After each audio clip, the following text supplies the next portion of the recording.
What if you only have a few hours a day to grow your business? That can be the reality if you have a side hustle or you have life changes. For myself, my daughter has more needs, and it's funny.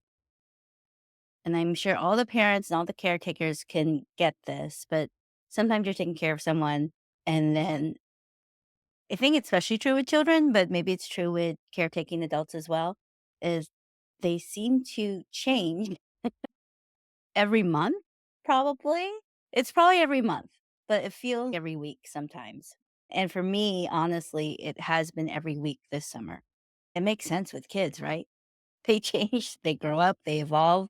But you think you got your schedule down and something changes and you have to rethink everything. And I'm finding for myself that I've got to really revamp my business. I've been thinking about it for a while and I've been doing it. I've been talking about it in other platforms, but now I really do have to do a major overhaul on my business. And the reality is, I only have a few hours a day to do deep work and then sprinkles of time throughout the day. Plus, I do want to stay focused and be present with my daughter when I am with her. So having that distinct time between each other, between the two, is going to be important for me. But if you'd like a little bit more background information, check out yesterday's live. It's on my YouTube channel at Gail Knott. So if you only have a few hours a day, one of the steps I would recommend would actually do a vision reset, which is what I talked about yesterday on the live. But then as you do the vision reset and you create your plan, you you want to focus on what's really going to move the needle for you. What's really going to bring in clients or increase your revenue, increase your income at the same time decreasing your time. As you're evaluating these different business models, some things you can consider are one is to focus working with the one to one higher end clients. Because if you're focusing on the one to one work, then there's less management, there's less client management. When you have a lot of clients in a small program, you're managing all of that information, all of that communication. Even if you have an assistant to support you, now some of your income is going to pay that assistant and they're doing that work. They could be doing something else too. One thing to consider is to working with higher end clients, VIP clients. I've been thinking about that as well. I considered just focusing on marketing consulting because I've been doing marketing consulting for over 20 years. It's easy for me to get clients. I built up my network, I built up my referral base. I still have a couple of marketing clients. I actually have just signed on a new marketing client. So that's something to consider. With that, it's totally okay to have a side gig, to freelance, to get a part-time job, to get a full-time job. You've got to do what you've got to do to make ends meet. Hopefully still enjoy the work that you do. And there's I'd like to take away the stigma about that. You don't have to have a full-time business doing just one thing. If you're a multi-passionate person like me, you're going to enjoy being able to dabble and do different things. I think it adds to your tool belt. The only thing is, it can be stressful in managing too many things. So if you are going to take on a freelance client, a consulting client, a side gig, part time, or even full time. Again, you just got to be aware of not taking on too much so that you can manage everything. And I'm talking to myself here because I am the classic example of saying yes to everything, especially when it comes to volunteer work. I'm just about to say yes to another thing. When you are saying yes to these things, you've got to evaluate is what am I saying no to if I say yes to this? There's only so much more time in the day. And as I'm evaluating, am I going to say yes to this, which I am, because it's perfectly in alignment with my values, both personally and it'll help my business too. So it's a this term, but it is a win. Gotta think of a better term for that. The person I would be helping out to, the founder of this organization, I stand with her values as well. So that's important to me too. That when I take on another role, whether it's volunteer or paid, that it's in alignment with all my values. So even though it's a volunteer role, in a way I can find a way to use it as a way to grow my business. So it's supporting all our values and goals, I believe. Need to have another conversation, but I believe it's gonna work out. Okay. So that being said, focusing on the one thing is really important. There is that book. I be honest, I didn't read it. I read the summary, but there's a book out there called The One Thing. It was written by the person who founded the real estate company who I think might be doing business in Israel. Hopefully they quit. But anyway, there's a book called The One Thing. And the idea of it, from what I read in the summary, from everyone tells me, is that it, especially for us dabblers and for us who have a lot of ideas, it's so important to pick one thing that's going to move the needle in your business. So, what is that? You know, I have a hierarchy in how I evaluate my tasks. And I'm going to just go with work business tasks, not personal self care, because I believe actually that's probably number one. So, business tasks. First task is taking care of the clients you have now. And there's a caveat to that. If you need to let go of some clients, maybe they undervalue your services, maybe you're overgiving to them, maybe you're not charging enough, and if you raise the rates, you would lose them. If you need to give up some clients that are no longer serving you and you feel like you're no longer serving them to your best ability, it's time to let them go. And the great thing about that is they now have the permission to move on to another provider, service provider, vendor that can help their needs in a better way. And you freed up your time so that you can bring in the right types of clients or just free up time if time is the issue. That's something to evaluate is I'm gonna serve my clients first, but before that, are there any clients I need to let go of? And we'll expand that a little bit more. Are there any obligations I need to let go of? I can look at my volunteer work, and I actually did write this in my journal, was I wrote down every single role I have. So mother, wife, self, of course, business owner with my group coaching program, my private clients, my marketing clients, volunteering for different organizations. And oh, me starting homeschooling. We're starting a co-op homeschool. So I'm looking at all my roles here, and is there anything that I want to let go of? If you are more of the logical type person, you could do it by analyzing the time and the return on investment of your time. You may also go by feeling. That's more my thing, is if I feel any kind of resentment around any of these obligations, clients, volunteer work, whatever, that emotion is a signal to me that my needs are not being met. And I feel that a lot of us, especially the givers, you're naturally a giver, a lot of us undervalue that emotion of resentment. We may judge it and say, oh, that's bad. I shouldn't feel that way. And I challenge you to question it. That emotion is there as a signal for you to alert you that a boundary is being crossed, that your needs aren't being met. And if you continue on, you will burn out. You will you can possibly be broke. And I'll say for myself, be sad and depressed. And I say that with a smile, that Filipino smile. Some things to consider there. Serve your clients first. And within that, let go of any clients or obligations that are no longer good. So that's first things first. It's just serve the clients. Now, let's say you're not earning enough just by serving those clients. I want to look at the time that you do have available, the services and rates you are charging, and see where can we adjust the business model there.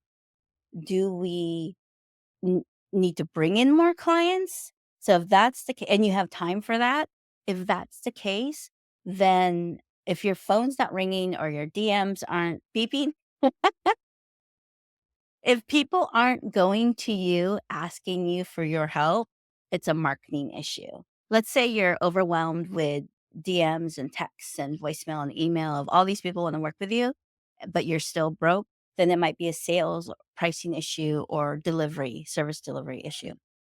But if people aren't calling you, it's a marketing issue. It's messaging, it's distribution. So getting the message out there, finding your people. It could be the offer. The offer isn't hitting. And sometimes you got to try different offers to find one that sticks, which I believe me, that's time consuming. Right. There could be some possible things going on there. So let's say you do have the time, you have a limited time, but you do have the time to take on a couple more clients. Here are some ideas that you can use to get the next client. One is making sure your people know, the people you already are in community with, let them know I've got room for one more client. I've got room for 2, 3 more clients, whatever your number is. And then you've gotta educate them and ask them, "Do you happen to know someone who is dealing with this kinda issues? I'd love to talk to them," and then bring them in for, maybe a free consultation or a freebie that you have, and, start talking to the people and educate them. I've been a long time member of BNI, off and on for 20 years or so. And as problematic as that organization is, it is good at forcing people to be consistent in sharing their message of who they are and what they do and asking for help. I think that's something that we tend to, especially the overgivers, we tend to not ask for help and let people know I'm looking for a couple more clients. If you happen to know someone, I'd love your help. Again, there's so many possibilities. I really hate those ads. I see them all the time because as a coach, you get marketed by other coaches, kind of incestuous business industry. But anyway, I hope that you don't feel like there's only one answer or one solution to whatever challenges you have when it comes to growing your business. There's so many possible solutions, and I know that can be challenging and tough figuring out what's the solution for you. I like to think of it as a science experiment and not AP chemistry, but more of of the chemistry lab that you got when you were 8 years old. Is you're just trying things out to see what works. So we can reframe that part of seeing what works. Hopefully that's helpful for you. Okay, let me backtrack a little bit. We are determining which clients you're going to keep. How much time do you have to take on more clients? So if you can only work a few hours a day, is all that time gonna be directed to clients, or do you need some time for admin or to work on the client delivery project? Let's say you're a web designer, you need time to work on that website, and so on. So how many clients do you need? Do you need to look at your pricing? Are you undercharging? Costs have gone up, unfortunately. And another trait of us overgivers is we tend to not charge enough for our services because we want to help everyone. So if that's the case, you want to look at you want to look at first taking care of you, the oxygen mask on you first kind of thing. Of it's okay to just focus on, for example, private clients where they're paying more of a premium for your time. That is okay. You could put it on the what I call the someday list of someday when I am more financially stable and I can offer a sliding rate. or I can offer a group program at a lower price, or I can create that product or that class that people can DIY and sign up on their own. So don't overgivers, don't feel like you have to save the world by yourself. God take care of you. You're going to help the people that you can. And the great thing about a strong community is that we can pool our resources together. So if you can't serve this person, as you grow your community, you're going to be able to make more connections and say, I'm not the great fit for you, but I know someone who is, or I know this resource that can help you. Okay. So looking at your pricing. So one is looking at, are you really charging what you know this is worth? And then there's the where it meets your ideal client. I'm laughing because I'm thinking of all the coaching programs I've been in where charge $20,000 and then you shoot for those types of clients. You can, but there's so much in between that goes in there. So even though your work is priceless, you want to make sure that the pricing matches the ideal clients that you want to work with, and then that you're also not undervaluing your time and your services.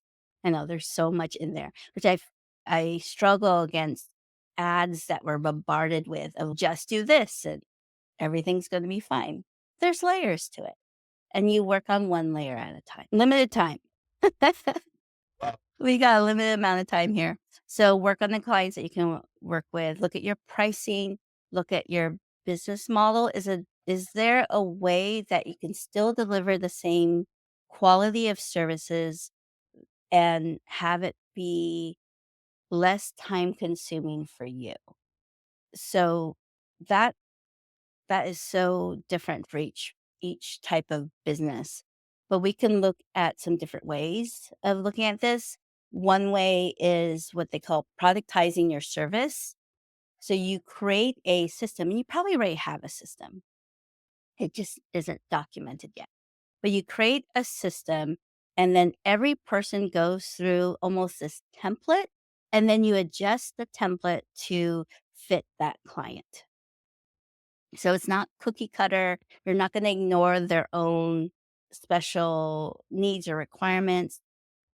Of course, every client is unique, but you have this system in place. And because of your experience, that this generally takes one session. This generally takes about 3 to 5 sessions. So I'm going to take the average and then we'll adjust it for the client. So you find ways to save time.